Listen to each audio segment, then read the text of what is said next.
안녕하세요. 위홈의 조산구 대표입니다. 공영제협회 회장도 맡고 있고요. 아, 오늘 제가 포스트 코로나 공유경제, 타다의 교훈, 위홈의 현황, 그 다음에 포스트 코로나 이후 이런 제목으로 해서 공유경제에 대한 말씀을 여러분과 같이 나누도록 하겠습니다. 반갑습니다.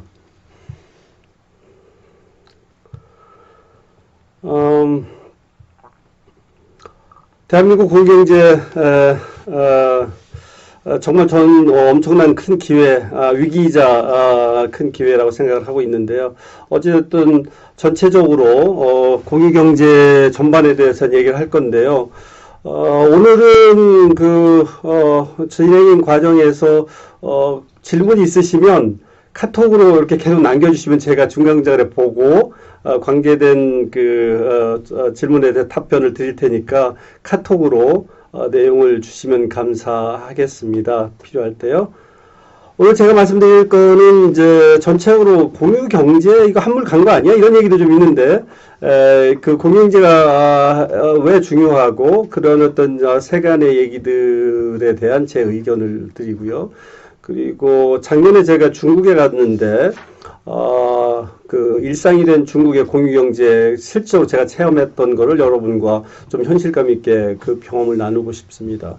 그 다음에 공유경제에 관련된 것, 공유경제 관련된 건 같지 않은데 실은 공유경제하고 대단히 관련이 되어 있는 현상들, 이런 현상들을 보고 이제 타다의 교훈, 그 다음에 위험의 진행 상황, 현재의 어떤 현재 현실, 그 다음에 포스트 코로나의 대한민국 공유경제에 대한 얘기를 말씀드리겠습니다. 오늘 제가 이 슬라이드를 준비를 하면서 대단히 신경을 많이 썼는데요. 150장 이렇게 슬라이드 되는 것 같습니다. 그래서 어떤 공유경제가 무엇이고 이런 개념, 정형화된 개념을 말씀드리고 이런 것보다는 지금 모든 것들이 예측하기 쉽지 않은 상황인데, 다양한 이슈들, 저희가 고민했던 이슈들을, 화두로 던지고, 답을 얻기보다는 답을 얻기 위한 어떤 화두로서 여러분에게, 제 말씀을 드리고자 합니다. 저는 이번에 강의 준비를 하면서 보니까 10년 동안 공유경제를 해왔더라고요. 미국에 한 30년 동안 인터넷 했고요. LG 플러스 신사업 개발 상무를 하면서 LG 그룹이 공유경제 그룹이 가면 좋겠다는 생각을 하고 제시를 했었고, 그런 제안들이 받아들이지 않아서 제가 이제 대기업을 뛰쳐나와서 코자자라는 걸 만들어서 위쉐홈으로 시작을 했었죠. 그러면서 이제 2012년에 시작했는데 2015년에는 코자자라는 새로운 이름으로, 옆에 보면 스테이홈 인 코리아 있잖아요.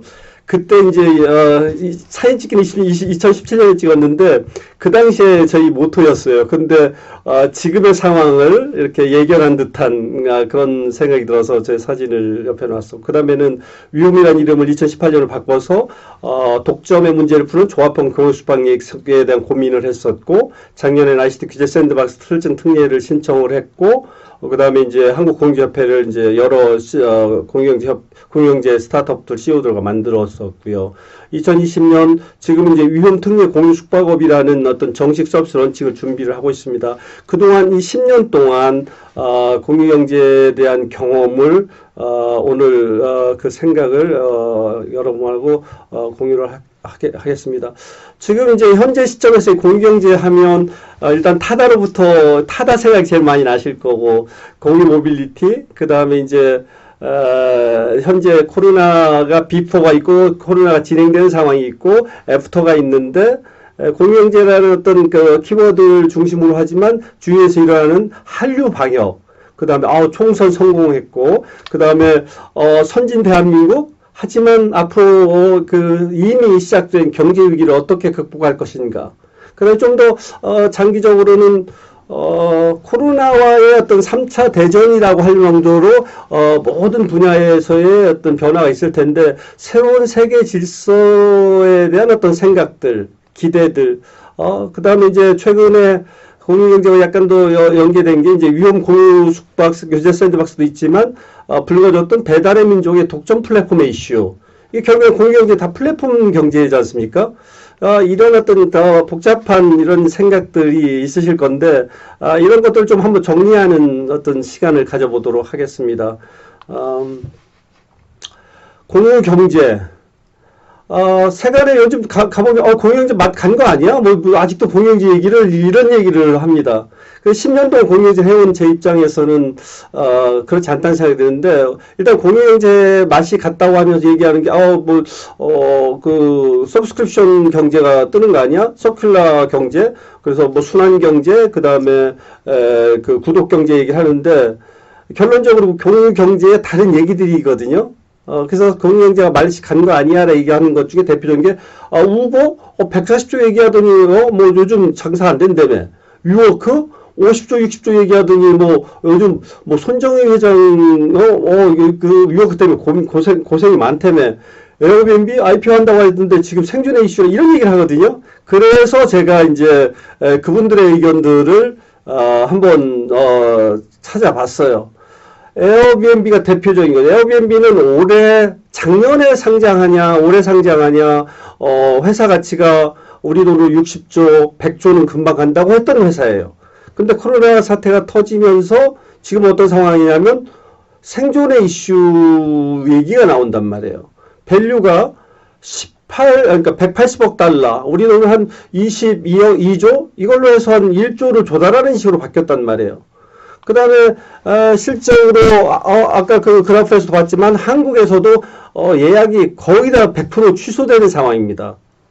이게 이제 에어 DNA라는 사이트에 가보면 에어비앤비의 상황을 얘기해 주는데 뭐 자세한 내용들은 볼 필요는 없지만 어찌됐든 에어비앤비 글로벌 그 여행객들이 멈추고 이러면서 에어비앤비가 100조가 금방 간다는 회사가 지금 생존의 이슈가 이렇게 되어 있으니까 그러니까 이게 공유경제 끝난 거 아니냐는 얘기를 하는 겁니다. 위워크 도전 워크 이게 460억, 450억, 460억 달러로 투자를 받아서 IPO 하려다가 이게 그 CEO 리스크 이런 이슈 때문에 엄청나게 이렇게 그 IPO도 제대로 못하고 밸류가 뚝 떨어지는 경우거든요. 대표적인 또 공유경제 기업들입니다. 우버 아까 말씀드린 140조 밸류로 IPO 하니 얘기하다가 뭐 한참 낮은 가격으로 떨어졌고 지금은 생존의 이슈를 뭐 뉴욕타임즈의 기사를 제가 가져온 건데 근데 이제 우버 같은 경우는 우버 드라이브 같은 경우는 상당히 좀 이제 그 택시처럼 손님이 떨어지지만 우버 이츠는 또 급부상하는 상황이거든요. 그래서 좋은 점도 있고 나쁜 점도 있다. 이런 어떤 상황에서 또 이 기존의 에어비앤비, 우버 이런 데들의 이제 이슈가 또 뭐가 있냐면 공유경제? 야 이거 공유경제가 이거 좋은 경제인 줄 알았더니 지들이 컨트리뷰션 작게 하고 말이야 파워와 밸류를 다 가져가네. 이런 어떤 공유 경제적이지 않다라는 그런 논란에 또 휩싸여 있는 상황이죠. 그래서 나온 게 이제요, 이거 공유경제가 제대로 가려면 그 독점 플랫폼의 이슈를 해결해야 된다는 것 때문에 이 플랫폼 사업자들이 되게 어려움을 또 당하는 요소들 중에 하나입니다. 그러다 보니까 이제 이 독점 문제를 해결하기 위해서 조합형 플랫폼 조합주의 이런 것들이 부각이 되고 이러다 보니까 코로나 사태 때문에 뭐 밸류도 떨어지고 매출도 떨어지고 그 다음에 한편으로는 공유경제의 철학을 저버린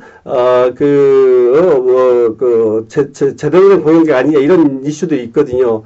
그러고 나서 이제 코로나 사태가 이제 발생을 하는 이런 과정에서 우리가 근본적인 생각을 좀 하게 된 게 뭐냐면 왜 코비드 사태가 발생을 했지? 이 문제가 이번에 코비드 사태가 끝나면 이런 사태가 다시 오지 않을까? 그럼 공유경제는 이 코비드 상황에서 플랫폼 사업자들이 어렵고 이런 것들하고만 관계가 되는가? 그게 아니라는 거죠. 실은 제르미 리프킨이 공유경제, 물론 공유경제보다 좀 더 한 발짝 나아간 collaborative society, 협력적 사회를 얘기를 하면서 왜 그러면 공유경제를 거쳐서 협력적 사회로 가야 되냐 하는 그런 질문에서 던졌던 가장 중요한 핵심적인 사항이 뭐냐면 현재와 같은 경제 과잉 생산, 과잉 소비 이런 식으로 가서는 자본주의 이런 식으로 가서는 인류의 생존, 지속 성장 이전에 인류의 생존이 안 될 거라는 얘기를 했어요. 어떤 형식으로 그 생존의 위협을 받을 거라는 얘기는 안 했지만 그리고 지속 성장하기 위한 경제 모델로서는 더 이상 자본주의 안 된다는 얘기를 했었습니다. 그러면서 얘기 나오는 게 기존의 자본주의를 완전히 바꾸는 게 아니고 자본주의를 좀 더 좋은 쪽으로 지속 성장 가능하면서도 우리가 생존할 수 있는 것으로 바꿀 수 있는 게 공유 경제라고 얘기를 했거든요. 이 내용을 뒤에 가서 더 자세히 말씀을 드릴 거예요. 자, 이렇다라고 보면 실은 자본주의 한계, 그 다음에 지금의 여러 가지 어떤 과잉 소비에 대한 환경의 문제, 이런 것들을 풀 수 있는 게 공유경제라고 얘기를 했단 말이에요. 그러면, 거대한 담론으로 보면, 이런 어떤 지금의 이런 사태는 공유경제가 더 중요하고, 공유경제에서 우리가 해법을 찾을 수 있다라는 어떤, 그런, 예시를 이미 제로비필이 한 겁니다. 그런 면에서 좀 더 큰 차원에서 공유경제가 더 중요해질 것이라는 얘기가 있고요.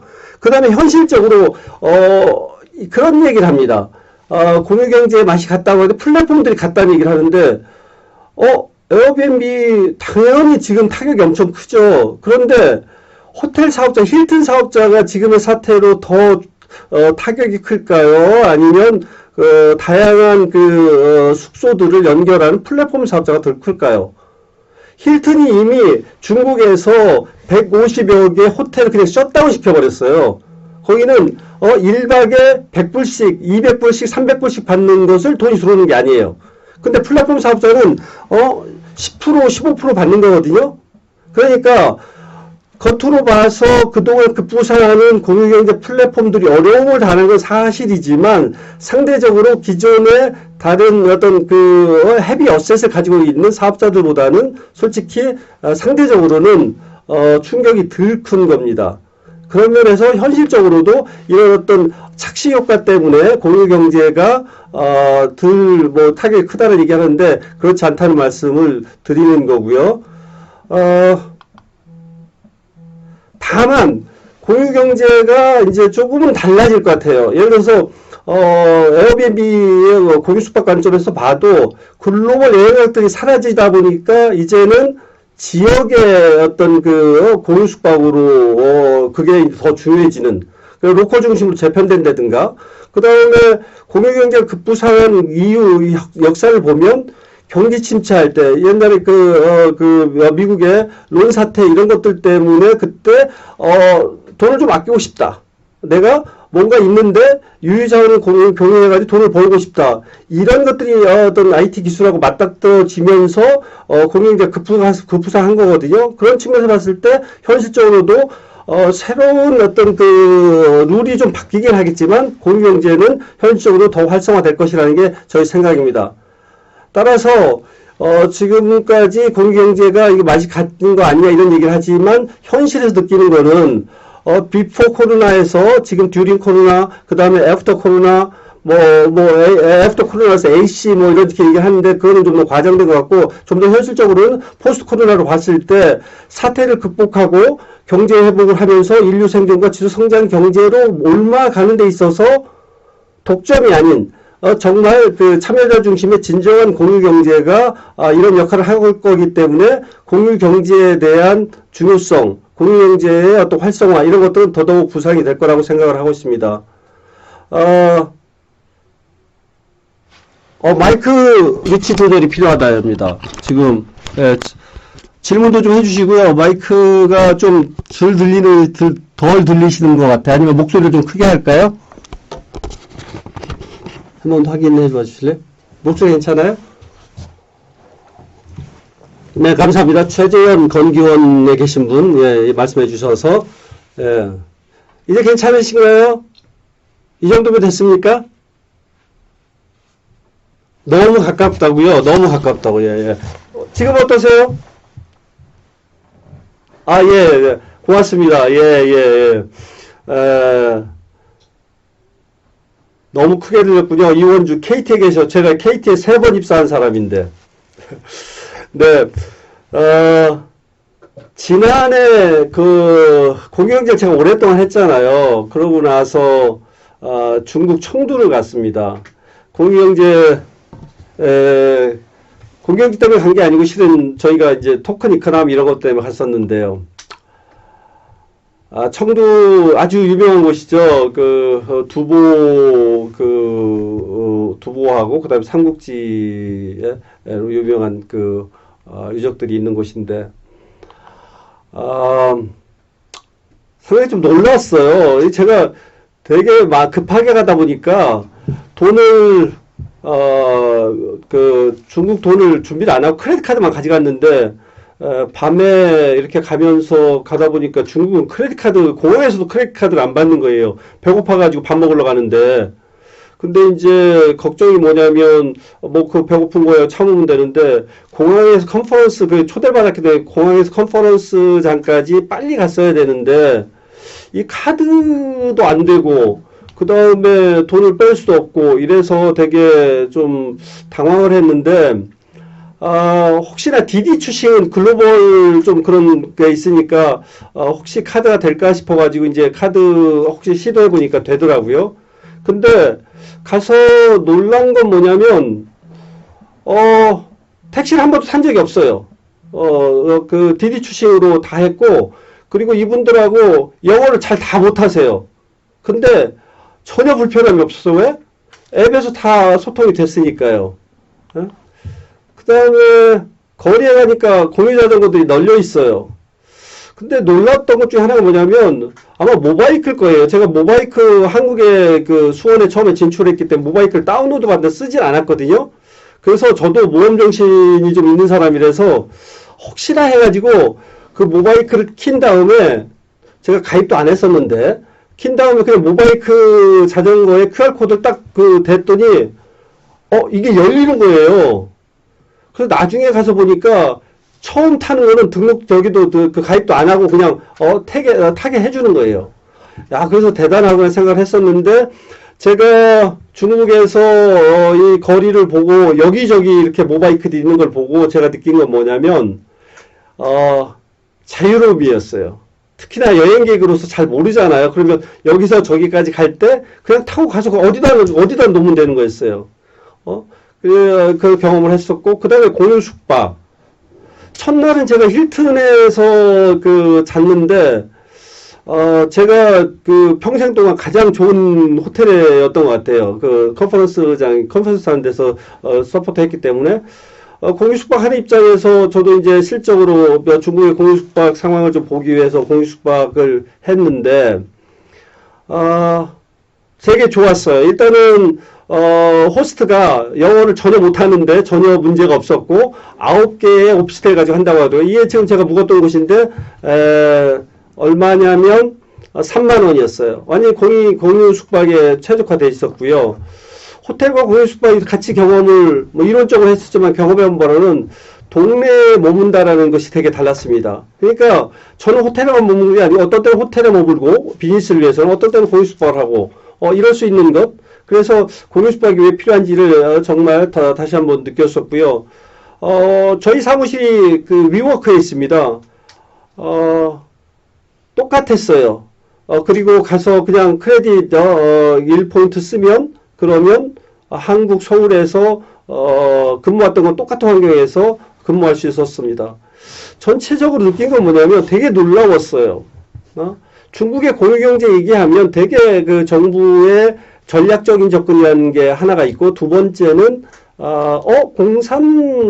공산당이고, 주석의 한마디면 그게 법인 나라인데, 저렇게 쓰레기 자전거 무덤 얘기 엄청나게 나오잖아요? 그런데 여기서 시사해 주는 게 대단히 많은 게 뭐냐면, 저런 어떤 그런 시행착오, 이런 것들이 오늘날의 중국의 공유경제의 상황, 일상이 되도록 만든 건 아닐까.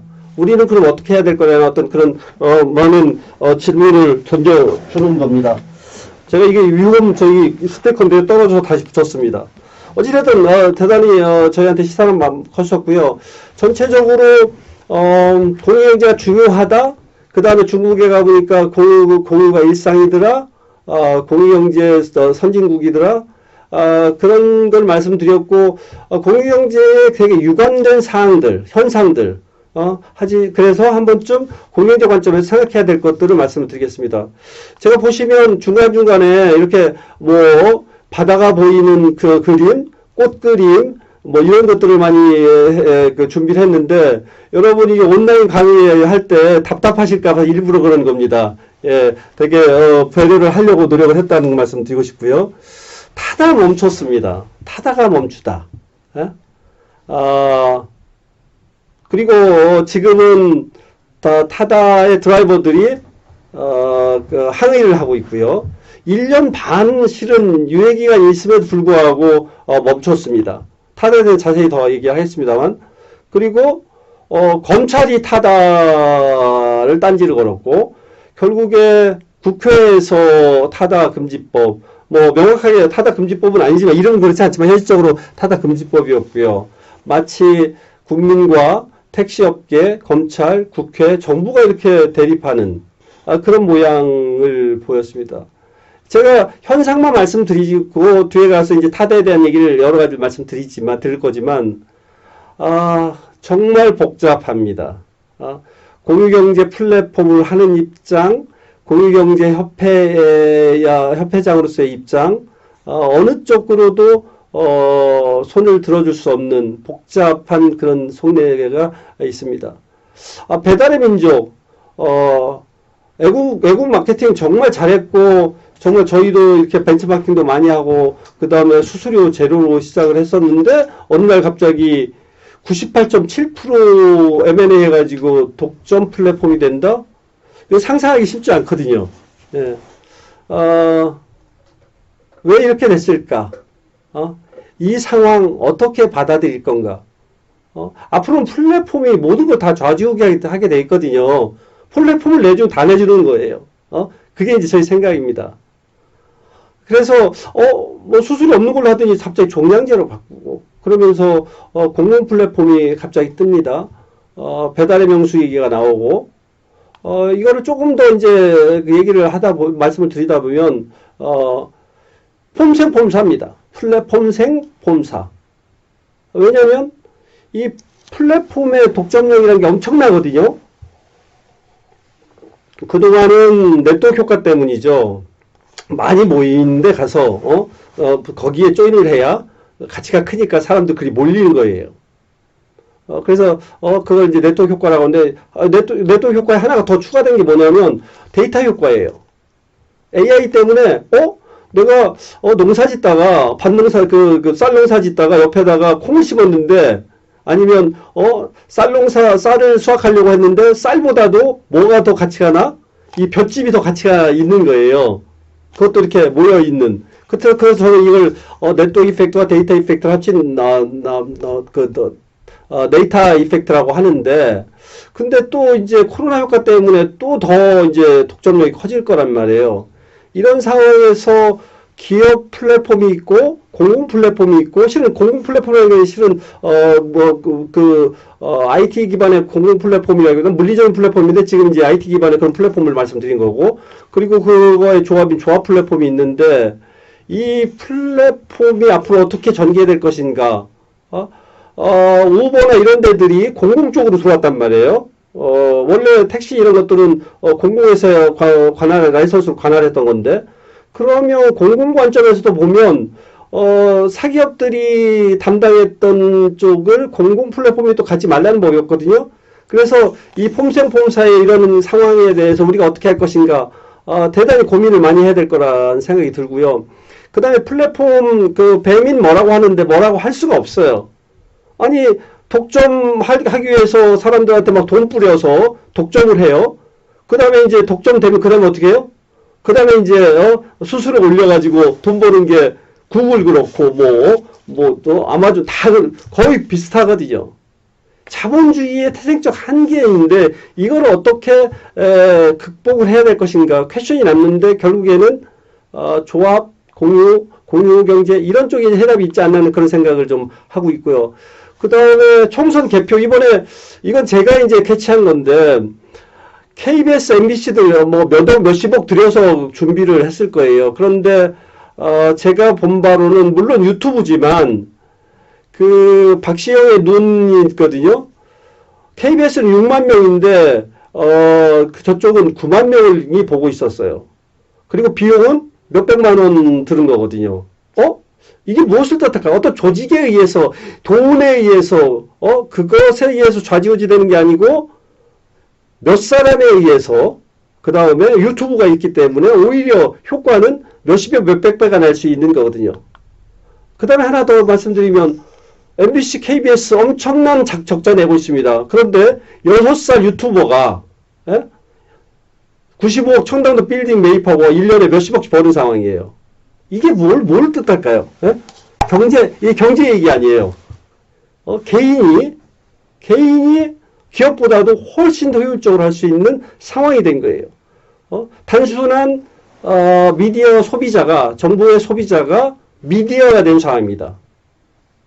그러면 이 현상이 오프라인 경제에서 일어나는 게 뭐냐면 그게 공유 경제예요. 왜? 사람들이 스마트폰으로, 온라인 항상 그 PC 앞에 쓸 필요 없이 일상에서 언제나 커넥트 되어 있기 때문에 이게 공유경제에 인파워된 사람들이 경제 소비자에서 생산자로 전환되는 거거든요. 한국의 공유경제 얘기입니다. 에어비앤비 얘기고 위홈의 얘기입니다. 말씀드린 것처럼 저는 원래 코자자로 했었고 지금은 위홈이라는 그 규제 특례 공유 숙박 사업을 좀 진행을 하고 있는데요. 에어비앤비 이미 2018년도에 한국에서 700만 명이 에어비앤비를 이용했습니다. 그리고 에어비앤비는 정부한테 아무런 데이터도 주지 않아요. 한국의 정부의 정책이 잘못됐다고 비난하고 기자회견을 몇 번 하면서도 아니 뭔가 바꾸려고 하면 데이터가 다 에어비앤비 가지고 있는데 데이터 하나 안 주면서 개선하라고 하는 상황이에요. 이런 상황에서 작년에 규제 샌드박스 제한적으로 저희가 내국인 숙박을 할 수 있는 게 통과됐죠. 그런데 정부 통과하는데 너무 힘들었고요. 그 다음에 숙박업 중앙회에서도 반대를 합니다. 근데 제가 정말 이해 못하는 게 뭐냐면요. 저희는 코자사 10년 하다가 역차별 때문에 뭐 여러 가지 시도하다가 힘들어서 이제 규제 특례 조그만 가게를 하나 열려고 해요. 그런데 불법 시장을 막 크게 열어서 장사하는 데가 있어요. 그러면 저희 가게 구멍가게 못 열게 해야 돼요. 불법 시장 거기 가서 반대해야 됩니까? 저희 위험 반대하면서 에어비앤비 그냥 놔두는 분들 잘 이해를 못하겠습니다. 정말 속이 다 탑니다. 저희는 다윗도 아니고요. 애기 다윗인데 발 묶으려고 하는 거 이게 지금 현실입니다. 공유경제가 대단히 중요하고 미래 경제고 한 나라의 경제의 수준을 가늠하는 기준이라고 하는데 타다는 멈췄고요. 그 다음에 에어비앤비는 타다는 멈추게 170만이 되는 타다를 멈추게 하면서 글로벌 사업자 에어비앤비한테는 아무 말도 못하고 있고 그 다음에 에어비앤비하고 어떤 사명감을 가지고 뭔가 해보겠다고 하는 위험은 이런저런 제약으로 발을 묶고 있는 게 이게 현실입니다. 많은 생각을 자아내는 현상들입니다. 질문 혹시 없으세요? 질문을 중간에 좀 해주시면 답을 드리겠습니다. 타다 교훈 말씀드리겠습니다. 대한민국 막는 규제 제도의 민낯이라고 뭐 이렇게 얘기했는데요. 170만 명이 사용하던 타다였습니다. 1만 2천 명의 드라이버가 있었고요. 18개월 550일 동안 운영됐습니다. 그런데 국회에 가서 185명 중에 168명이 타다 금지법 찬성했고요. 8명이 반대했고 9명이 기권했습니다. 그리고 타다는 1년 유예 기간이 있는 1년 6개월이 남았음에도 불구하고 셧다운을 시켰습니다. 이게 정말 이 숫자에서 많은 것들을 느낍니다. 중앙일보에서 이걸 잘 정리했더라고요. 혁신, 그 다음에 반발과 반박, 조정과 중계, 제이커브 성장, 역풍, 그리고 좌절. 이 내용 가지고 타다의 어떤 교훈, 어떤 얘기를 하면서 공유경제에 대한 얘기를 풀어나가겠습니다. 제가 오늘 슬라이드가 되게 많은데요. 이 내용을 다 커버할 수는 없고 여러분들이 제가 개념적으로 그린 그림들이 많거든요. 보시고 나중에 참고하시라고 한 겁니다. 혁신, 제이커브 성장이라는 관점에서 한번 생각해 보겠습니다. 왜 그렇게 많은 사람들이 열광해서 썼을까? 그러면 이게 공유 경제인가 아닌가가 중요한가요? 사람들이 요구하면 된 거죠. 니드가 있어서 사람들이 열광하면 그게 더 중요한 거 아닐까요? 짬뽕인가 라면인가가 중요한 게 아닌 거예요. 왜 사람들이 타다를 썼을까?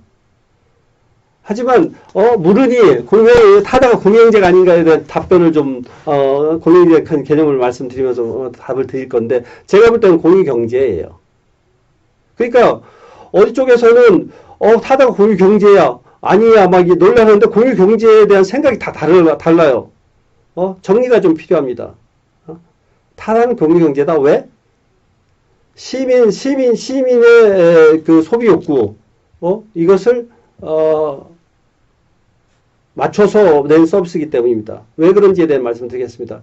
일단 그 결론적으로 말씀드렸는데 공유경제가 되게 중요하다고 하는데 어떤 사람들은 코끼리 발을 보고 공유경제라고 제대로 코끼리를 보는 사람들이 없습니다. 전 세계적으로 마찬가지예요. 예?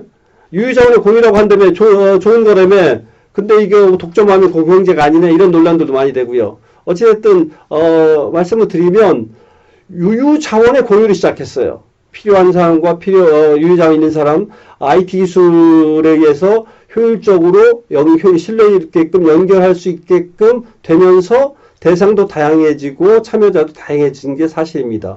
그런데 이게 처음에 이렇게 시작을 했죠. 그러니까 뭐하고 똑같냐면 온라인에서 처음에 정보의 소비자였던 사람들이 댓글을 달기 시작했죠. 그렇게 해서 정보 생산을 시작하다가 나중에는 지금은 유튜버로 해서 미디어가 되는 식처럼 공유 경제도 그렇게 조정이 되고 발전하는 게 뭐냐면 유유자원을 공유로 시작해서 이제는 모든 경제의 모든 생산 소비 유통에 있어서 시민이 중심인 경제와 사회현상으로 확대되고 있는 게 공유경제입니다.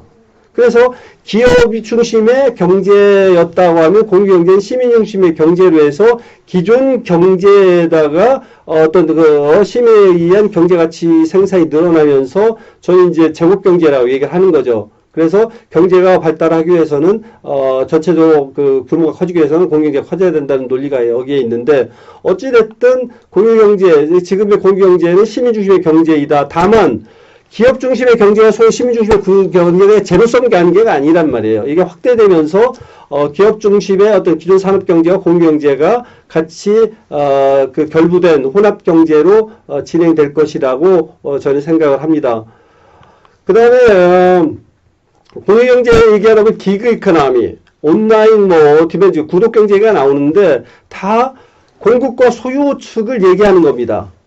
그리고 심지어 앞으로는 어떤 거 나오냐면 기경제를 넘어서 온 디맨드 서비스를 쓴 것만큼이나 공급자에서 온 디맨드 잡 워크가 앞으로 늘어날 거란 얘기하고 심지어 온 디맨드 오너십 얘기까지 나올 정도거든요.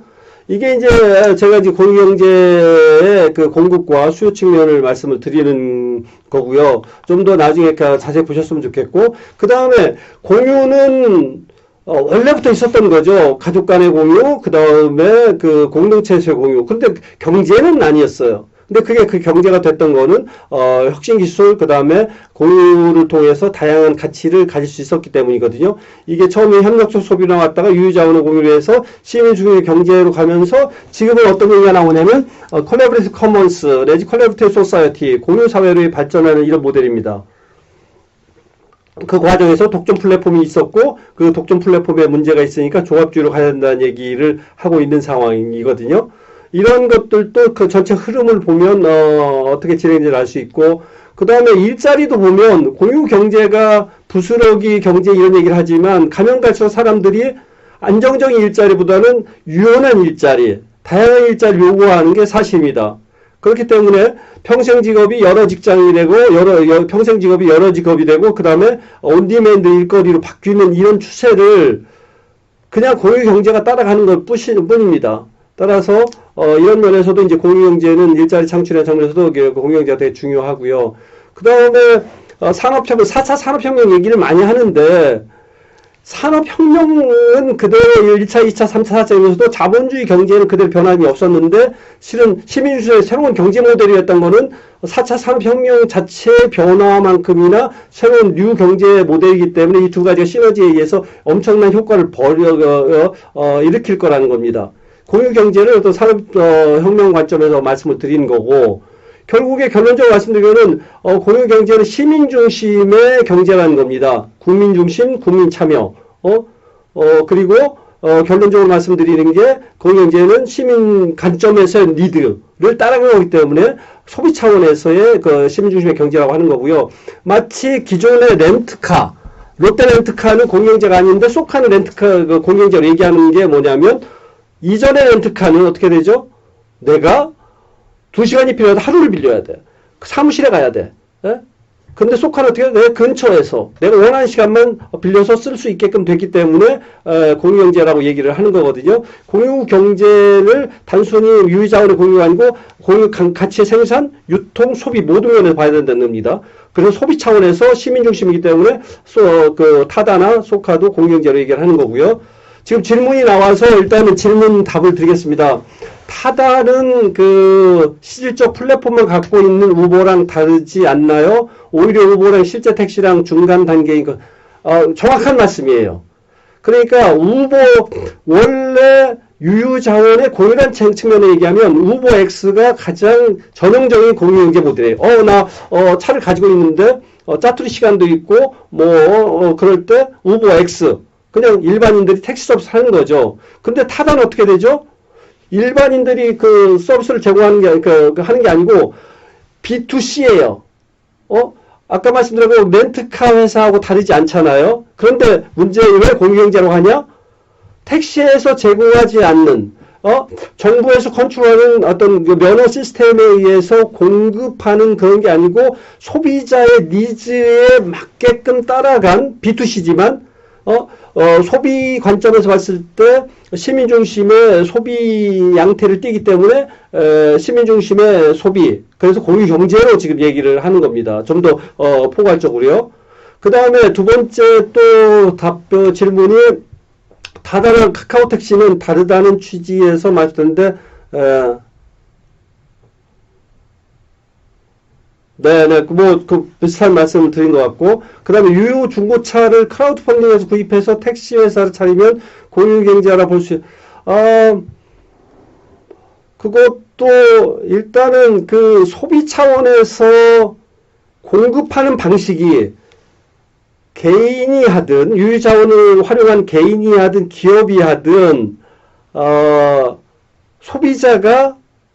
소비자 관점에서 소비자 니즈를 따라간 그러한 서비스라고 하면 공유경제로 볼 수 있다라는 거죠. 다만 이렇게 말씀을 드리면 그러면 모든 사업이 그거 아니야 라고 말씀을 할 수 있지만 제가 여기서 말씀드리고 싶은 거는 어떤 규제나 어떤 다른 이유 때문에 그런 것들이 진행이 안 되던 상황에서 어떤 새로운 어떤 플랫폼이 나오면서 가능하게 하는 거기 때문에 약간의 그레이한 차원이 있겠지만 그런 어떤 약간의 차이점이 있다고 하면 공유경제로 볼 수 있다고 하는 거죠. 그리고 전체적으로 지금의 현재의 경제 모델이 공유경제로 3, 40년 아니면 50년 내에 올라갈 거라고 얘기를 하는 거거든요.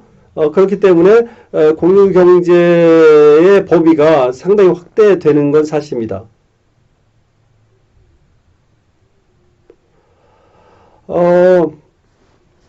지금 보면 이제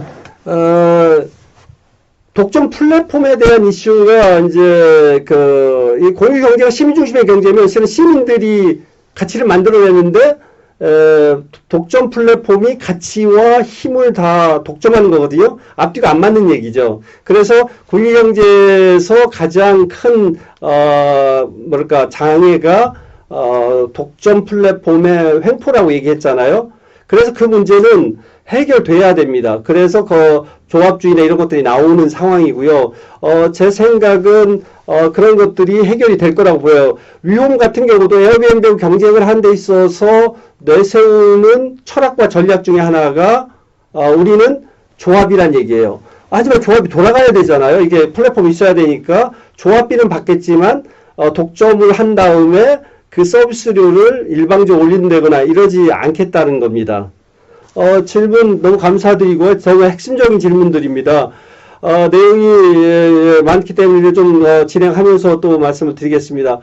그 다음에 이제 반발과 반박, 그 다음에 역풍 얘기입니다. 공유경제가 나왔을 때 사람들이 갈등 얘기를 하는데 갈등은 당연한 겁니다. 택시, 숙박업, 모든 것. 그런데 좀 더 깊이 들어가 보면 그러니까 갈등은 당연하다고 다 옳다는 거예요. 그래서 타다도 옳고 택시도 옳고 정부도 다 옳아요. 이 변화를 어떻게 보느냐가 중요합니다. 다 옳아요. 그동안 10년 동안 저도 경험을 해본 바로는. 그런데 이게 제로섬 게임이 아니라는 거예요. 왜? 엄청난 혁신 기술을 적용해가지고 가치를 증폭하는 거거든요. 근데 이렇게 생각 안 하고 그냥 제로섬 게임이야. 기존에 있는 시장을 나눠먹기라고 생각하면 답이 없습니다. 타다를 놓고 실은 정부도 그렇게 생각을 했어요. 양자 간에 타협해라 처음에. 그러다가 나중에 개입을 했지만. 근데 공유경제 혁신은 플러스인 게 소비자 권익도 증진할 수 있고요. 기존 산업을 진화하고 기존 정책을 더 보호할 수도 있고 혁신은 새로운 먹거리를 만들 수 있고 그 다음에 다양한 사회적 현안을 해결할 수도 있습니다.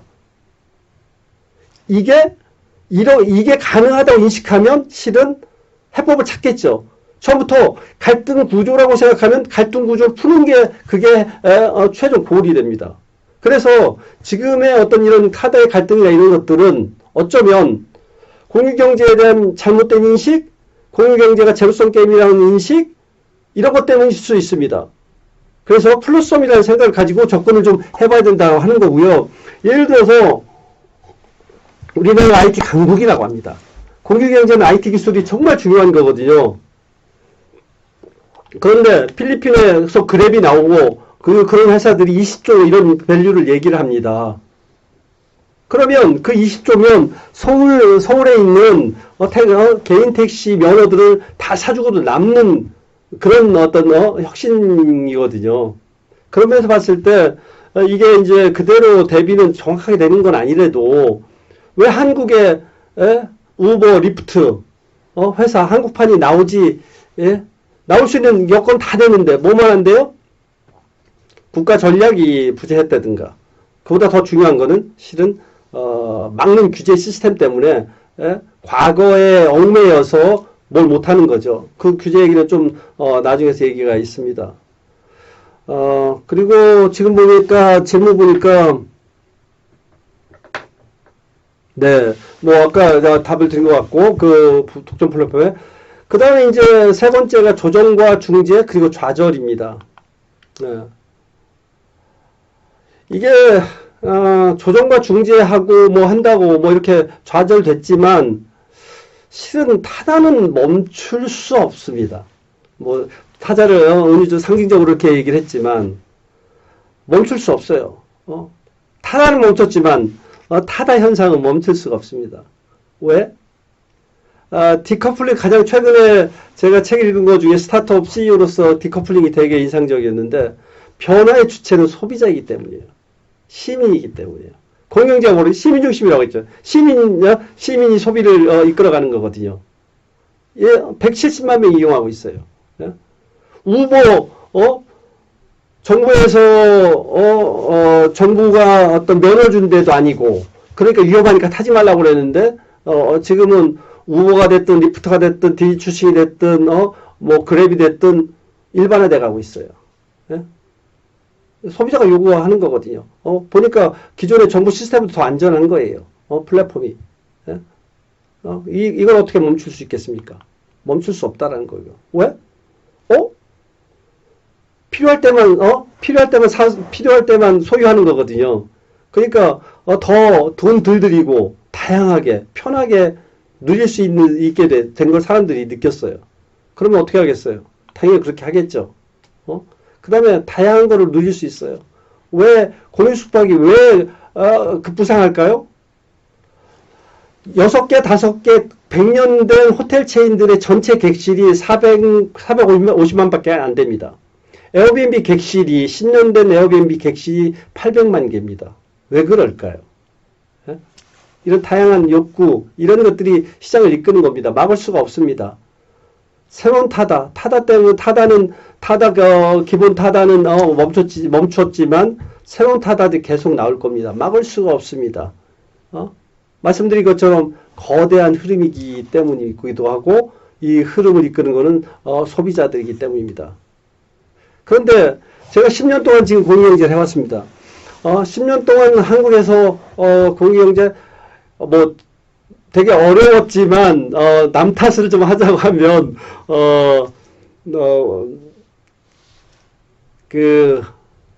저런 어떤 벽 같은 느낌입니다. 네. 가장 큰 문제는 저희의 막는 규제, 포지티브 규제 시스템이에요. 타다가 어떻게 했죠? 타다는 합법적으로 시작했잖아요. 운송 법에 관련돼서 거기에 렌트하는데 렌트하는 사람 중에 운전한 사람이 없거나 아니야 뭐 술을 마셔야 된다든가 뭐 다른 이유 때문에 단체로 갈 때 운전사까지 빌리는 게 그게 그 렌트카 연생 그 법에 관련해서 나온 거거든요. 그걸 이용해서 했는데 지금 불법이 된 거예요. 막는 규제가 우리의 시스템입니다. 여는 규제로 가지 않으면 이게 미래가 없거든요. 그런 얘기 너무 많이 들으셨잖아요. 과거의 경험으로 미래를 막고 있는 게 막는 규제입니다. 이게 일제잔재라고 봅니다. 그러니까 20세 애는 컸는데 20살이 됐는데 5살 때 옷을 입으라는 거예요. 그리고 하루 앞도 내다보기 힘든 변화의 시대에 과거의 박스에 그 성 안에 국민을 가두는 겁니다. 여기 이 상황에서 도전정신 혁신사업 뭐 가능하겠습니까? 안 되죠. 대전환이 필요하다는 얘기를 정말 많이 합니다. 그런 상황에서 그게 쉽지 않으니까 타다는 기존의 과거의 법을 이용해서 합법적으로 했는데 꼼수라고 얘기하면서 결국엔 막았고, 그리고 안 되니까 정부가 규제 샌드박스를 통해서 뭔가를 해보려고 하는 상황이거든요. 그런데 저희가 이제 공유숙박업 관련해서는 외국인 관광 도시 민박업, 외관 민박업이 있습니다. 10년 동안 2011년 말에 만들어진 법이에요. 10년 동안 역차별 얘기하고 뭐 엄청나게 논란이 됐지만 한 줄 바뀌지 않았습니다. 그런 사이에 한국에 있는 공유숙박 업체들은 다 문을 닫거나 아니면 업종 전환을 했고, 공사자 위험만 뭔가를 어떻게든 해보겠다고 하던 터에 결국에는 그 국회에 올라가 있는 법도 통과가 안 되고 규제 샌드박스 때문에 숨통이 트여인 거거든요. 과도기적으로 되게 정말 정부에서 잘한 것이라고, 잘한 정책이라고 저는 생각을 합니다. 그래서 저희가 작년 11월에 27일에 규제 샌드박스 특례를 받았고요. 거의 한 6개월 동안 했는데 말씀드렸지만 에어비앤비는 아무런 한국의 법의 제재를 안 받고 하는데 저희가 이렇게 저렇게 해보겠다고 규제 샌드박스를 이렇게 제안을 했는데 거기다가 또 범위도 축소하고 그 다음에 샌드박스가 아니고 자갈박스를 줬지만 그래도 지금 진행을 하고 있습니다. 그래서 내국인 숙박도 합법인 이런 식으로 하는데 위험에 대한 얘기를 좀 더 풀어가겠습니다. 말씀드렸지만 저는 위험의 대표이기 때문에 아무리 객관적으로 이렇게 하려고 해도 위험의 입장에서 얘기하는 거니까 새겨 들으셨으면 좋겠고요. 말씀드린 것처럼 규제, 역차별, 기형적 성장이 계속 지속되고 왔었는데 그래서 저희도 토큰 이코노미에서 국내에서 사업 안 하고 아웃바운드 외국 합법적인 공유숙박이 합법적인 나라로 한국 사람들 데려가는 모델로 하려고 했었었죠. 그러다가 이제 그 국내에 그 특례가 지정이 돼서 지금 진행을 하고 있는 상황입니다. 관점이 뭐냐면 내국인들이 이제 합법적으로 국내인도 합법적으로 공유숙박을 이용할 수 있게 되었다는 거거든요. 제가 플랫폼 사업자지만 소비자 권익증대 차원에서 아주 잘 된 거라고 저는 생각합니다. 그리고 공정한 경쟁 환경, 제도권 안에서의 활성화 기반 이런 것들 생각을 하고 있고 대단히 제한적이지만 제가 희망을 갖는 건 뭐냐면 사명감이기도 희망을 갖는 거죠. 사명감은 뭐냐면 지금은 폼상폼사가 말씀드렸잖아요.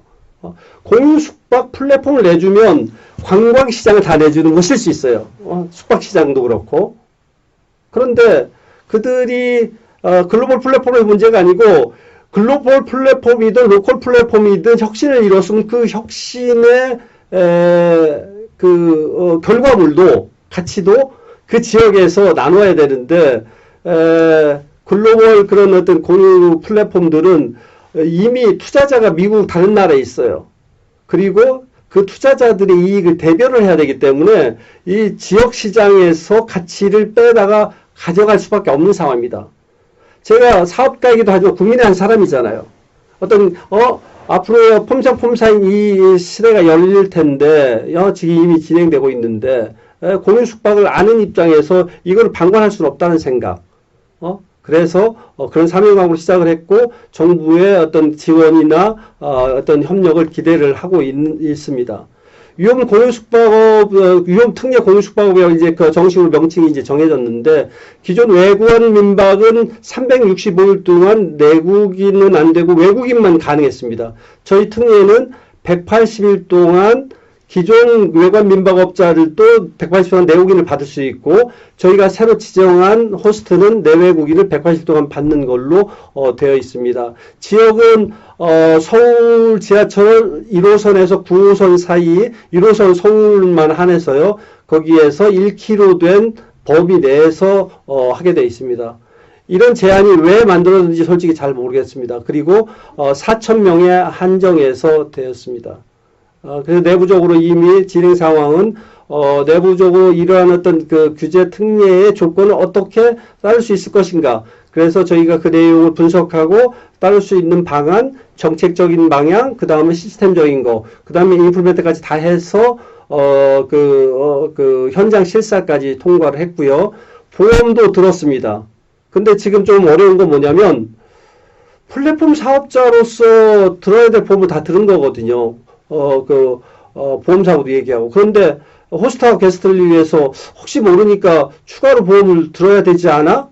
그러니까 좀 기다려봐 하는 이렇게 대기하고 있는 상태인데 좀 속이 터집니다. 아까 속이 탄다는 말씀 드렸는데 새롭게 하는 그 공유숙박 외관 민박을 안 하신 분들이 하는 경우가 이제 타입 A고 그다음에 외관 민박 하는 분이 타입 B인데 이런 어떤 프로세스를 민간인 저희가 다 정립을 하는 게 되게 쉽지 않았습니다. 이것도 시스템으로 인플루멘트를 했었고 그래서 이미 내국인 숙박도 합법입니다라는 어떤 그런 전제하에서 외관 민박업 하시는 분들한테 등록을 받고 있는 상황입니다. 그리고 최근에는 이게 외관 민박 진짜 기존에 외관 민박 하시는 분들 여러분이 공유 숙박이니까 나 방 하나 그 여유가 있으니까 그냥 공유해가 돈 벌어야지. 이럴 것 같지만 현실은 그렇지 않습니다. 현실적으로는 많은 투자를 하세요. 인테리어도 하고. 그런데 갑자기 코로나 때문에 외국인들이 안 들어오잖아요. 그러니까 완전히 사업이 올스탑이 된 상태입니다. 생존을 어떻게 해야 될지 몰라요. 근데 두 부류가 있습니다. 호스트분들 중에도. 나 뭐 상관없어. 그냥 에어비앤비에서 해가지고 내국인 숙박 내국인 받으면 되겠지. 이런 사람들이 있고, 어떤 분들은 법의 처벌에 상관없이 나는 준법 정시에 틀처한 사람이야. 이런 분들이 있어요. 그러니까 외국인은 안 오죠? 내국인 숙박이라도 해가지고 뭔가를 해보고 싶잖아. 그러니까 저희한테 연락을 주시는 거예요. 그래서 저희가 호스트분들 위해서 더 지원할 측면에서 원래 7월 1일 날 서비스를 런칭하려다가 지금 앞당겨서 런칭을 하는 거거든요. 그래서 그 내국인 숙박이 가능하도록 당분간 1년 동안은 외국인들 못 받습니다. 이분 호스트들을 지원할 수 있는 건 그 유흥밖에 없어요. 그래서 인트라바운드 국내에서의 특별한 여행, 특히나 지금 그 코로나 때문에 그 교포나 이런 사람 그 유학생들이 많이 들어오는데 자가 격리를 해야 되잖아요. 그러면 그 자가 격리자가 숙소에 가는 게 쉽지 않고 그래서 니즈가 어떤 니즈가 있냐면 유학 갔던 그 자식은 집에 머물고 부모님들이 호텔에 가거나 이런데 호텔은 비즈니스 위주로 해서 되게 밥 먹는 것도 쉽지 않고 이랬습니다. 하루 이틀도 아니고. 그래서 공유 숙박을 이용해가지고, 자가 격리자 가족을 위한 공유 숙박 이걸 해서 이제 서울시하고 그걸 진행을 해보려고 준비 중인데, 이거는 공유 경제, 그래서 ICT 규제 샌드박스 때문에 이게 가능한 된 거거든요. 그래서 공유 숙박을 이용해서 이런 사회적인 문제를 해결하는 데다가 지금 당장 어려움에 처한 호스트들도 도와주는 거니까 일거양득인 겁니다. 이런 것들에서 마케팅하고 프로모션 하려고 이런 사업을 진행을 중인데, 말씀드린 것처럼 아웃스테이라고 해서 코로나 바이러스 자가 격리자를 위한 서비스를 진행을 하고 있는데, 실사도 나와서 옳게 했고, 그 다음에 보험도 들었는데, 혹시나 모를, 그 위험 때문에 보험을 추가로 들어야 된다는 그런 것들 때문에 연기가 되고 있습니다.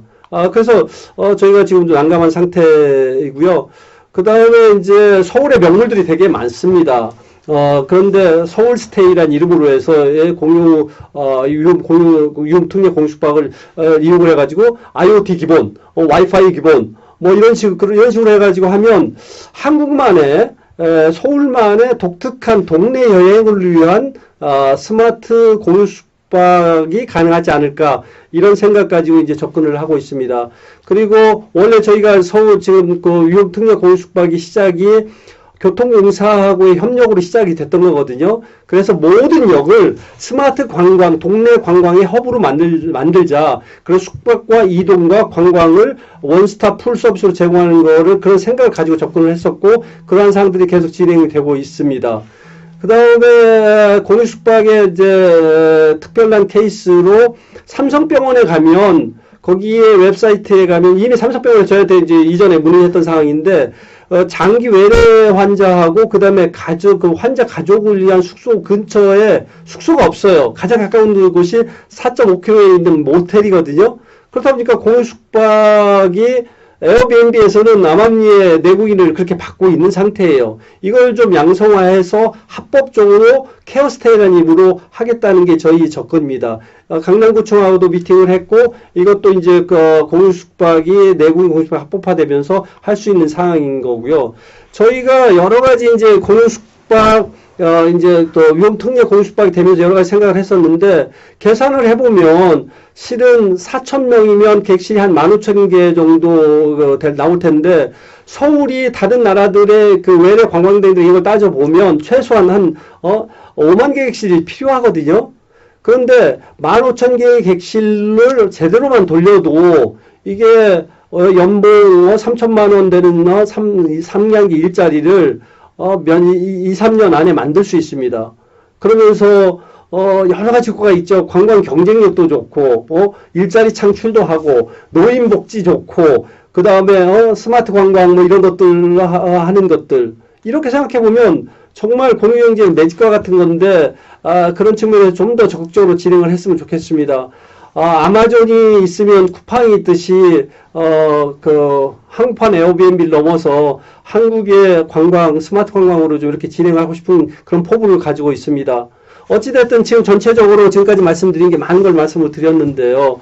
공유경제가 정말 코로나 사태로 인해서 거시적인 관점에서 대단히 더 중요해졌고, 미시적인 관점에서 현실적으로도 더 활성화될 것이다. 조금 양태는 달라지겠지만, 그 다음에 중국에서 공유경제의 저의 어떤 느낀 바, 그 다음에 지금에 일어난 여러 가지 현상들이 다 공유경제하고 연관이 되더라. 그 다음에 타다에서의 어떤 교훈, 그 다음에 위험의 지금 현재 진행, 제가 현장에 있으면서 느낀 바, 이런 말씀을 좀 드렸고요.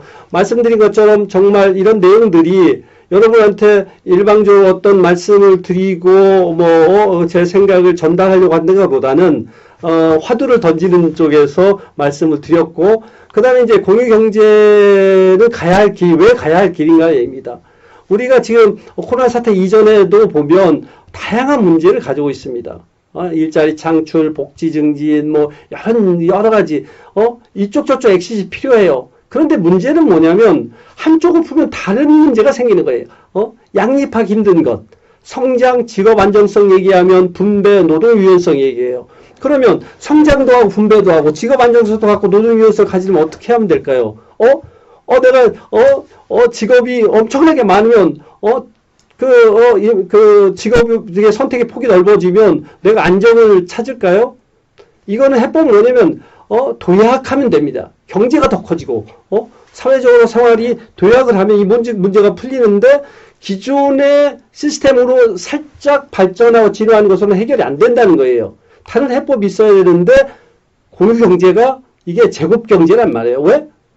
경제 가치를 만들어내는 기업 유주의 경제 가치를 만들어내는 데다가 일반 시민들이 경제 가치를 만들어내는 거거든요. 일반 시민들이 3D 프린터로 제품을 만드는 거예요. 일반인들이 공유 숙박으로 해서 호텔 짓지 않고도 1,500만 명 오던 외래 관광객들은 3천만 명을 금방 수용할 수 있는 상황이 되면 경제가 그만큼 커지는 거잖아요. 경제 활성화의 기폭제가 공유 경제일 수 있다는 거예요. 단순하게 어떠한 지역적인 쪽에서의 발전이 아니고. 그러니 공유 경제가 해법이라는 거예요. 그것도 아주 빠르게, 유유자원 활용하니까 아주 빠르게 할 수 있어요. 그 다음에 사회적 가치도 생각해요. 환경적 가치, 그 다음에 공동체. 이러니 얼마나 좋은 효율적인 접근입니까? 근데 공유경제가 모양은 뭐만 보인다고 공유경제가 정말 모든 우리가 가지고 있는 당면한 문제를 해결할 수 있는 그런 것으로 저는 봅니다. 그리고 이 다양한 문제는 해법이라고 생각하는데, 공유수차는 단순하게 공유수차? 교통서비스인가? 다른 관점에서 미세먼지의 해법이에요. 여기에 논란도 약간 있긴 하지만, 공유승차는 도로건설 얘기예요. 공유승차를 도로건설로 생각하면, 도로건설하는데 시간도 들죠, 돈도 많이 들죠, 그 소통을 빠르게 하기 위해서. 근데 그 중에 일부 돈만 이렇게 인식을 하고 도로 인프라, 소셜 인프라를 만드는 일부 돈을 타다와 공유 모빌리티, 새로운 공유 모빌리티와 기존 택시 그 양자 사이에 갈등을 해결하는데 윤활유를 넣었다고 하면, 그러면 얼마나 좋았을까? 공유경제에 대한 인식, 공유경제에 제대로 된 이해가 없었기 때문에, 플러스성에 대한 인식이 없었기 때문에 그 과정에서 조금 매끄럽지 않게 타다가 멈추는 그런 건 아닌가 하는 생각입니다. 그래서 공유승차, 공유모빌리티, 이거는 교통 전체를 업그레이드를 시키는 걸로 인식을 하고 가야 됩니다. 공유숙박도 마찬가지입니다. 공유숙박이 왜 그렇게 폭발적으로 늘어날까요? 관광의 패러다임이 단체 관광에서 개별 관광으로 바뀌다가 지금 어떻게 돼요? 지금 동네 관광으로 바뀌는 거예요. 이 소비 욕구에 어떤 새로운 욕구가 오고, 다양성에 대한 욕구, 이런 것들을 충족시켜주니까 11년 된 에어비앤비가 전 세계에 200여 개 나라에서 객실이 800만 개가 되는 겁니다. 그러면 우리가 관광 경쟁력을 제고하기 위해서는 이쪽을 따라가지 않으면 절대 안 됩니다. 공유숙박 하나만 기존에 있는 펜션들 잘 돌아가고 노는 집 방들 잘 공유만 해도 관광 활성화부터 다양한 문제를 해결하고 일자리 창출부터 새로운 어떤 기폭제를 만들 수 있습니다. 공유숙박 관광 전체에 대한 얘기입니다. 공유숙박 플랫폼 내주면 다 내주는 거예요. 관광 쪽으로 다 내주는 거예요. 그래서 제가 미쳤다는 얘기 들어가면서 국민 한 사람으로서 유흥에 전력을 하려고 하는 것입니다. 계속 반복되는 얘기지만 공유경제는 마술 같아요. 일자리 창출하죠. 경제 활성화하죠. 사회 혁신하죠. 그 다음에 공동체 신뢰 복구하죠. 삶의 질 좋게 하죠. 투자도 많이 필요 없이 환경도 보호하잖아요. 마술 같은 거예요. 그러니 가야 할 길이고 이미 가고 있는 게예요. 미래의 길이고. 그리고 갈 거면 빨리 가자는 게 제 얘기입니다. 그런데다가 저희는 공유 대한민국이에요. 태극기를 보세요. X와 E가 있습니다. 그리고 음양 그다음에 이런 어떤 보면 공유경제 서큘러 이코노미라고도 얘기를 하는데 정말 우리 국가 이념이나 이런 것도 맞아 떨어집니다. 혁신성장, 소득주도, 혁신성장. 당연히 혁신성장이 뭐죠? IT 기술 기반이면 혁신성장이죠. 그 다음에 소득주도가 뭐예요? 가게의 어떤 소득을 증대시키려고 하는 거잖아요. 공유경제가 뭡니까? 시민중심, 그 다음에 가게중심 아니에요. 그러니 공유경제야말로 지금 정부의 정책과도 그대로 맞아 떨어지는 겁니다. 공유경제만 잘하면 된다는 게 저희 생각입니다. 그런데 잘 안 돼가고 있는 게 사실이잖아요. 왜일까요? 저는 소통이 제일 큰 문제라고 생각이 드는데, 물론 근본적 이유는 제도적 막는 규제 시스템입니다만, 그거는 어느 날 갑자기 싹 바꿀 수 있는 게 아니니까 현실적으로 봤을 때 송이통이 답이라고 생각을 하는데, 공유경제 기술 너무 좋죠. 인식 별로죠. 투자, 정책 이렇게 돼 있는데 크게 말씀드리면 두 가지가 가장 큰 것 같아요. 일단은 근본적으로 막는 규제 제도예요. 이번에 코로나 사태 보면서 정말 놀라운 게 저는 일산에 사는데 일산에 일방 산책로가 생겼어요. 이거 누가 만든 거예요? 정부 시책도 아니고 이렇게 마주치면 감염될 수 있으니까 일방으로 했는데 한국의 대한민국의 국민들 대단한 것 같습니다. 근데 규제에 다 묶여 있어요. 과거의 규제로. 이것만 풀어주면 다 문제가 해결될 것 같아요.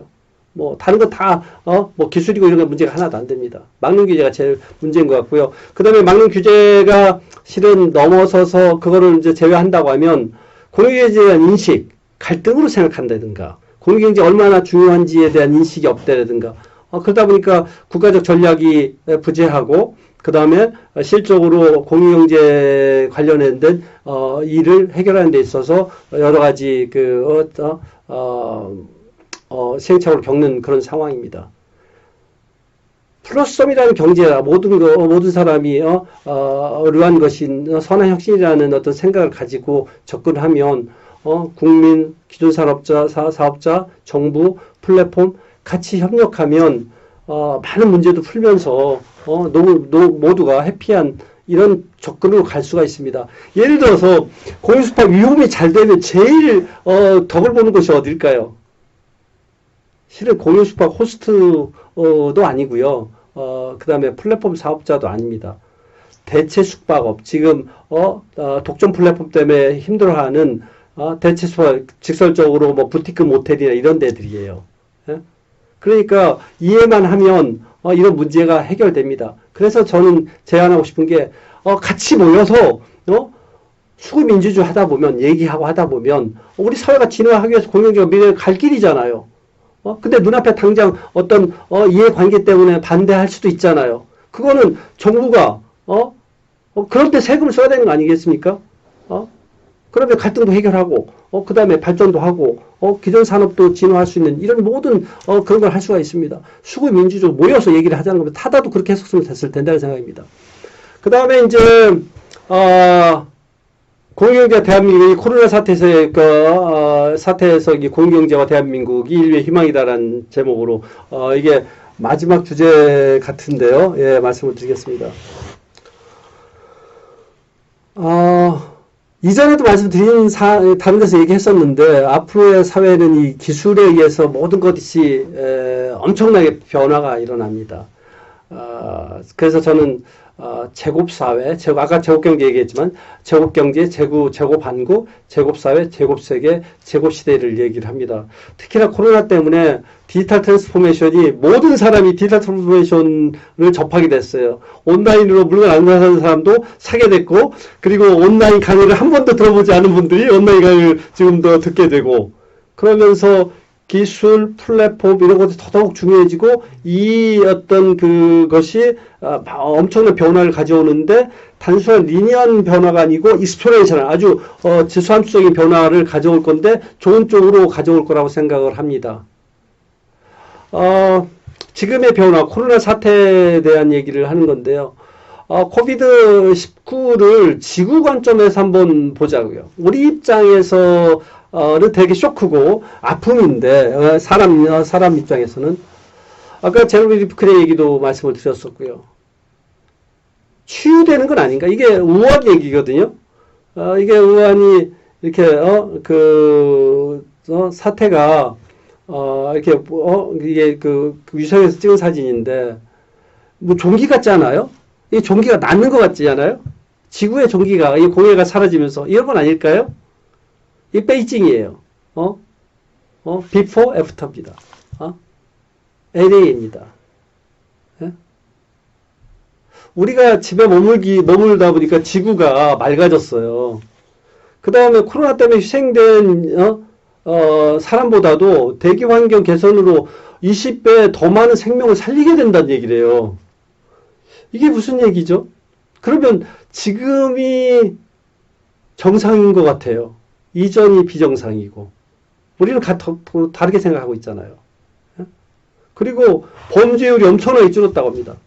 그리고 사회적 갈등하던 것 지금 평화가 도래하고 있답니다. 좀 얘기가 좀 달라진 것 같아요. 코로나 사태가 앞으로 반복될 거란 얘기를 합니다. 왜 공익이 중요한 얘기 하면서 지금 우리의 지금 현실 자연 생태의 관점에서 지구는 하나밖에 없는데 소비는 지구가 세 개인 것처럼 우리가 하고 있어요. 과잉 생산, 과잉 소비. 그래서 제로비 퀸이 지금의 자본주의, 이런 소비 행태로는 인류의 생존이 힘들다고까지 얘기를 하고 있는 거죠. 환경적으로 경제 제도는 어떤가요? 빈익빈 부익부, 자본주의의 한계. 이미 자본주의를 대체제, 보완제가 필요하다는 얘기를 엄청나게 얘기를 하고 있는 겁니다. 정상이 아닌 거예요. 경제적으로도. 사회적으로 어떤가요? 치열한 경쟁, 그리고 공동체 파괴. 우리 지구가 환경적으로도 어렵고, 경제적으로도 뭔가 비정상이고, 사회적으로도 그렇습니다. 이 문제가 치유가 돼야 될 거 아니에요. 어쩌면, 이런 메르스 이런 사태들이 계속 일어나는 것은 이런 비정상에 대한 어떤 치유를 위한 과정이 아닐까요? 이 문제가 해결돼야 될 거 아니에요. 자본주의의 수도 뉴욕에 무덤의 섬이 저렇게 만들어진다고 합니다. 자본주의. 인류의 어떤 지금의 번영을 이끈 자본주의였는데.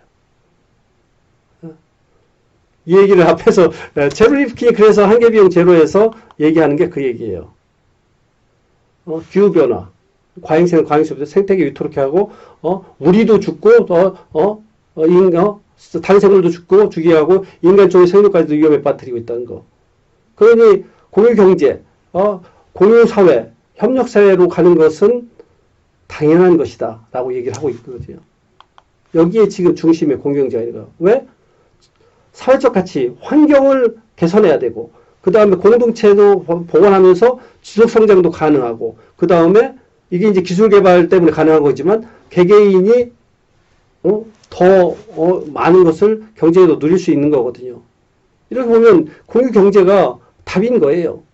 공유경제 사고체계 일단 나의 혜택이 중요해요. 하지만 조금 더 다른 데와 다르게 공동체와 환경을 생각하고 이미 공유경제 그런 철학이 젖어 있고요.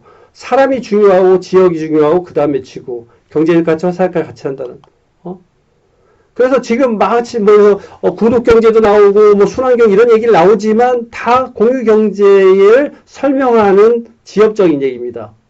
결국에는 멀리서 보면 단어는 다른데 공유경제 10년 동안 해온 입장에서는 어떤 새로운 어떤 문제 해법들에 대해서 얘기하는 것들이 그 저변에는 공유경제가 다 되어 있다는 거죠.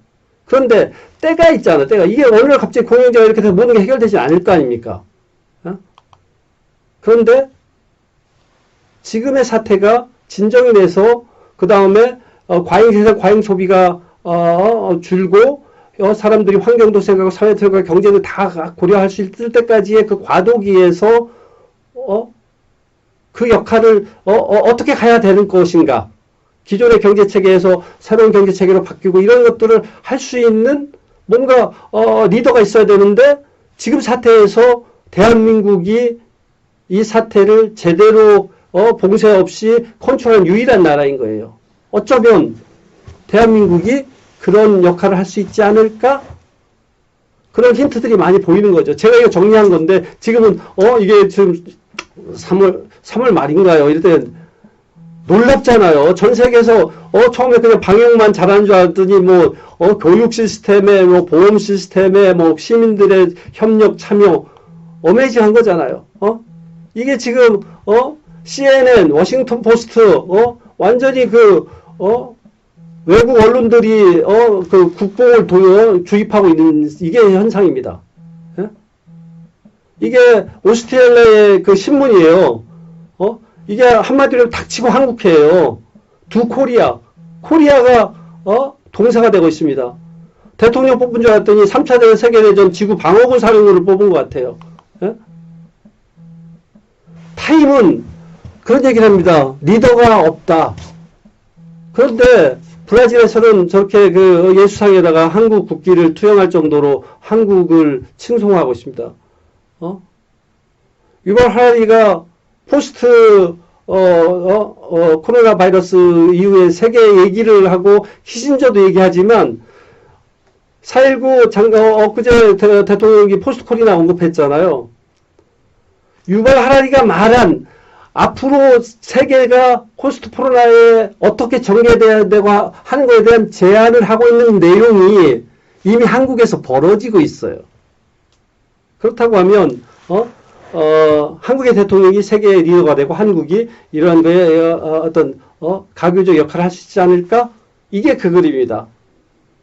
공유경제 입장에서 진정한 공유경제로 사태 극복하고 경제 회복하고 인류 생존과 지속 성장 가능한 이런 모델을 제시할 수 있는 우리가 경험했으니까 코로나 사태에서 우리의 모습을 비춰주는 BBC, CNN, 빌 게이츠, 그 다음에 트럼프가 우리가 고양이가 아니라 사자, 선한 사자라고 인식하게 해주고 있잖아요. 포스트 코로나는 되게 큰 변화가 있을 겁니다. 지구를 리셋할 정도로. 우리가 그 리셋 버튼이 될까? 아니면 리셋을 하게 될까? 이런 생각을 해봅니다. 새로운 세계, 우리가 잘해야 세계가 살고 세계를 위해서 우리가 잘해야 되는 그런 상황은 아닐까요? 코로나 방역 혁신은 우리가 많은 것들을 깨닫고 혁신을 하고 있는데 이거를 공유경제에 그 불길을 옮겨서 초혁신, 초성장, 공정.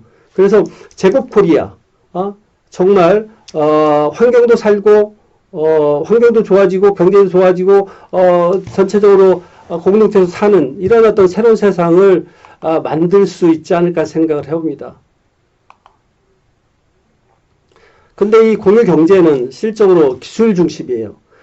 다양한 기술의 총체, AI, 그 다음에 블록체인, 5G 이런 것들 생각을 해보면 한국이 나름대로 앞서 나가고 있으니 이걸 저는 이제 제곱 인터넷에서 얘기합니다만 이걸 기반으로 한 새로운 경제, 공유경제고 그 공유를 기반으로 한국의 사회가 제곱 사회가 되면 이 모델을 전 세계에 파급시키면 제곱 월드, 제곱 소사이어티, 제곱 시대가 열리는 것이라고 봅니다. 그동안 우리 공유경제는 좀 아쉬운 점이 상당히 많았는데 공유 매력적이라는 걸 알았으면 이제는 정말 도약을 좀 했으면 하는 생각을 가지고 있습니다.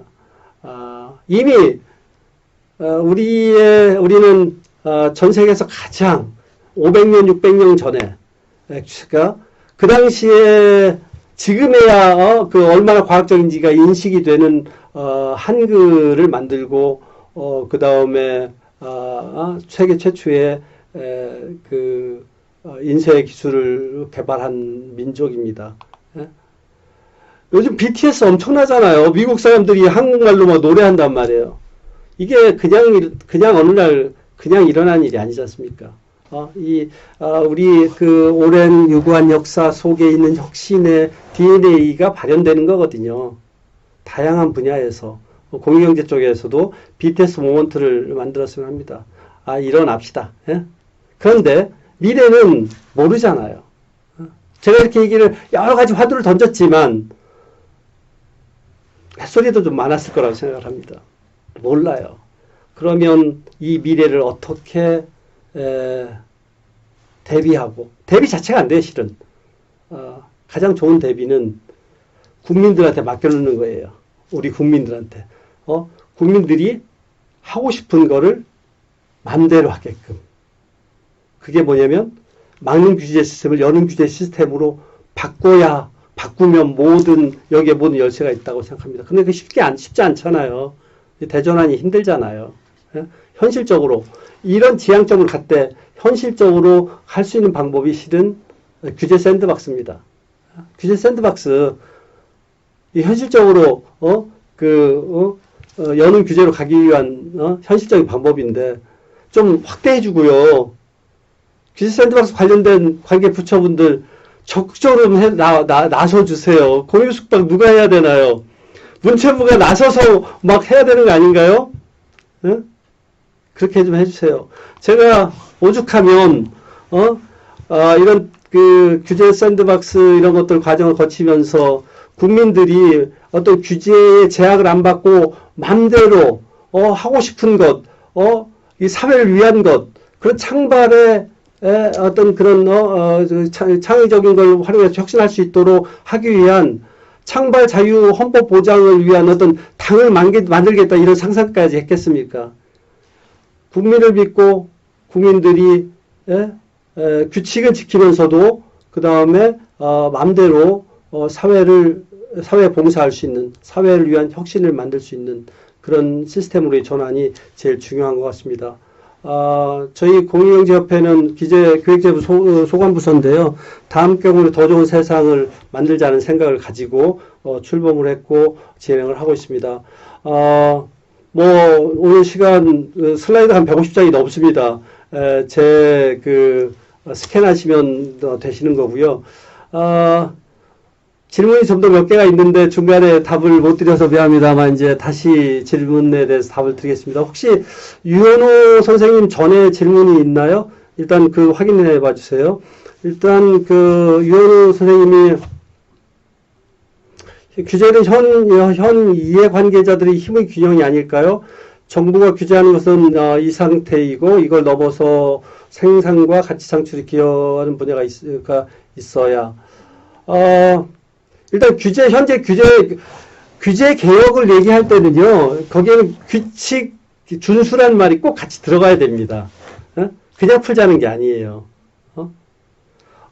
나쁜 짓 하는 거는 무조건 법이 또 아무것도 나쁜 짓은 나쁜 짓이에요. 근데 지금 저희가 이제 규제 제도, 막는 규제, 포지티브 규제 시스템에 대해서 얘기하는 건 뭐냐면, 정부의 시스템이 국민을, 서빙하는 쪽이 아니고, 이렇게, 컨트롤하는 일제 잔재가 계속 이어져서, 창발의 시대에 맞지 않다고 생각하기 때문에 근본적으로 그런 문제를 제시하는 거고요.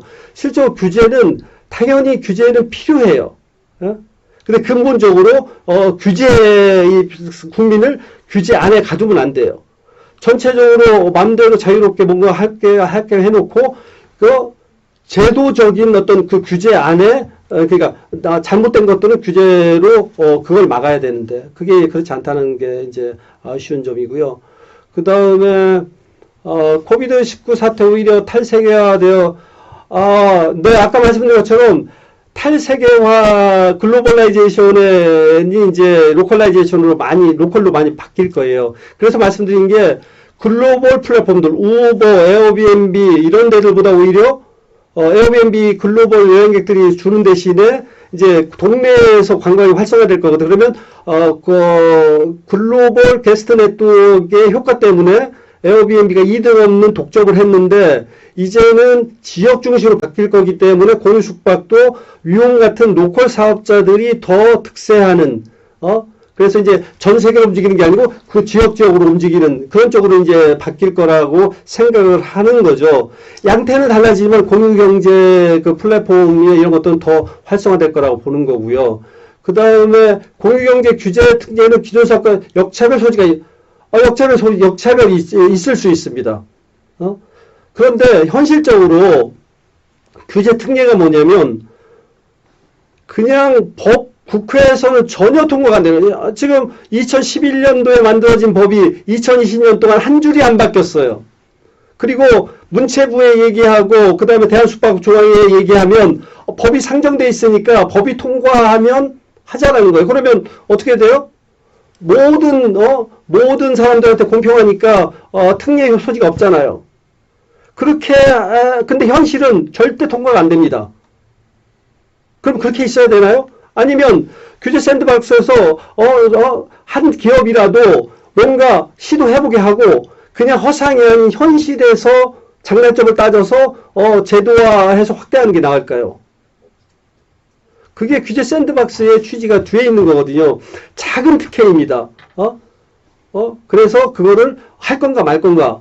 그런 면에서 정말 훌륭한 시스템이라고 생각을 하고, 다만 현실적으로 지금 그 원래 취지대로 돌아가지 않는 건 아닌가 하는 질문이 있는 거고요. 그 다음에 이제 독점 플랫폼 문제 해소를 해서 조합 플랫폼에 대한, 저는 공공 플랫폼이 독점 플랫폼, 기업 플랫폼의 대안으로서 등장할 거라고 봅니다. 그런데 절대 옛날처럼 공공은 그냥 세금만 쓸 거라고 생각지 않아요. 이미 기술들이 이미 많이 있고 검증된 모델들이 있어요. 공공에서 돈을 투여해서 성공할 수 있다고 봐요. 이재명 지사님의 의견 성공할 수 있다고 봅니다. 그런데 어떤 특정 분야에 성공할 수 있지만 이 공공성과 그다음에 혁신성, 기업의 혁신성과 정부의 그 공공성을 같이 결합해서 확실히 더 활발하게 공유경제가 퍼지면서 이 혁신성과 공공성을 같이 유지할 수 있는 것은 조합형이라고 봅니다. 기존의 조합형하고 좀 달라요. 기업도 끌어들이고 그 다음에 참여자 중심으로 운영하는 쪽으로 바뀌는 거거든요, 모델이.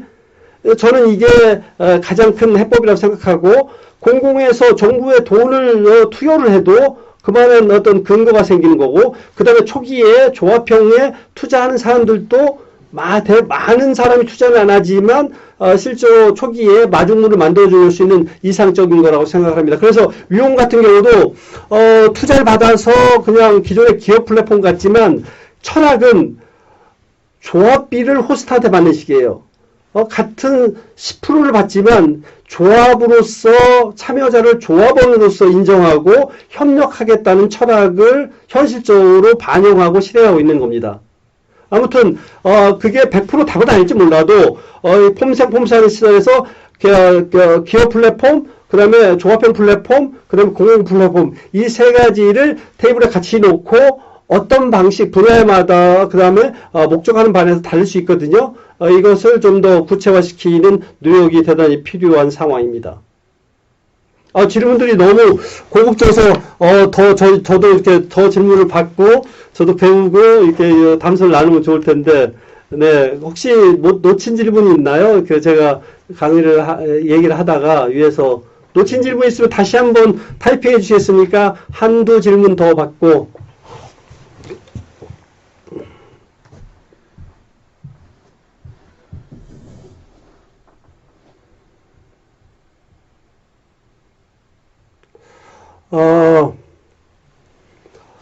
글쎄요, 요즘 소위 공유경제 제공 플랫폼의 북과점 현상에 정치적 성향이 있는 강한 소비자들에게 반목을 유발하는 건 아닌지,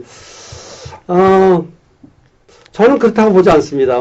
그 공유경제의 철학에 좀 더, 그러니까 공유경제도 경제예요. 돈 놓고 돈 먹기예요. 경제가 대단히 중요해요. 사회적인 어떤 가치 이전에 경제적으로 성공해야 돼요. 하지만 공유 경제가 다른 경제하고 다른 건 뭐냐면 돈 놓고 돈 먹고 돈이 중요하지만 사회적 가치, 환경적 가치, 그 공동체 가치도 중요시한다는 거예요. 그리고 그게 지구를 위해서 좋고 우리 커뮤니티 좋기 때문에 가야 될 길인데 지금의 공유경제 플랫폼은 글로벌 독점, 글로벌이야 사람 그다음에 지역 글로벌이어야 되는데 글로벌 독점 플랫폼이고 그다음에 자본주의의 대체제의 보완제라고는 공유경제가 자본주의의 가장 코어인 VC들의 투자를 받아서 독점해서 자본력에 의해서 그 시장을 싹쓸이하고 권력을 독점하는 것은 너무너무 공유경제적이 않거든요. 그렇기 때문에 정치적인 어떤 그런 것보다도 공유경제를 순수하게 이해하는 관점에서 봐도 지금의 독점 플랫폼은 문제가 됩니다.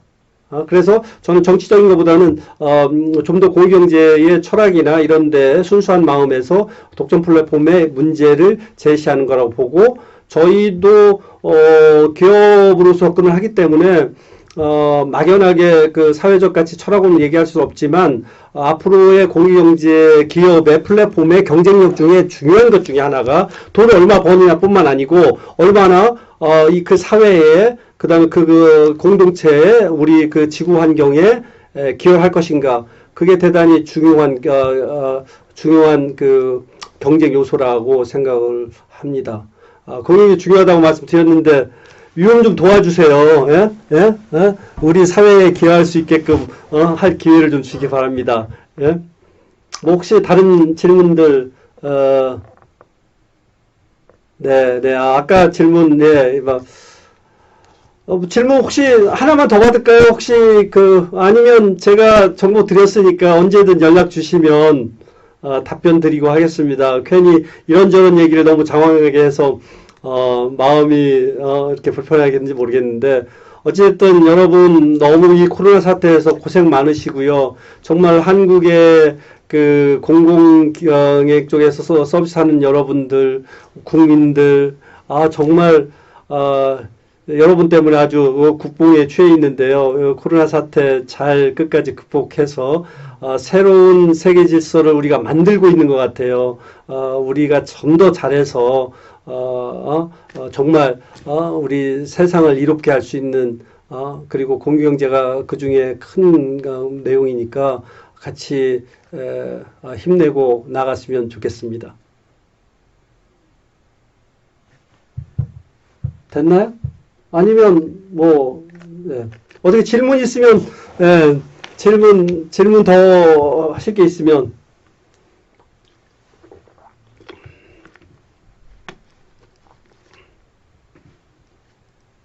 네, 고맙습니다. 예.